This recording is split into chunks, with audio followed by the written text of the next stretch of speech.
করম চাগুলো দেখো কালারগুলো কি সুন্দর, তাই না? করম চাটা আমি আজকে আচার বানাবো। ভেতর থেকে বীজগুলোকে সব ফেলে দিচ্ছি, দিয়ে এগুলোর মধ্যে একটু নুন হলুদ দিয়ে 2-3 ঘন্টার জন্য রেখে দেবো, একটু রোদের মধ্যে রেখে দেবো।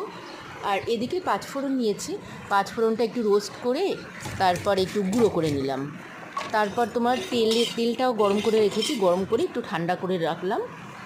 আর গরম চাগুলো এবার বোতলে ভরবো। বোতলটা আগে থেকেই ধুয়ে শুকিয়ে নিয়েছিলাম, বোতলে ভরবো এবার।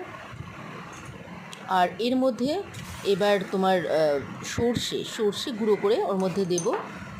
আর দেব এর মধ্যে একটু চিনি দেব, আর একটু লঙ্কার গুঁড়ো দেব, আর কয়েকটা পাকা লঙ্কা এবং কাঁচা লঙ্কা 2-4টে ওর ভেতরে দিয়ে দিলাম, যে যেমন ঝাল খাও সেইভাবে। আর একটু চিনি দিলাম, দিয়ে এবার তেলটা ঢেলে দিলাম। আমার আচার রেডি। এবার এটাকে বোতল ভর্তি করে রোদে রাখবো।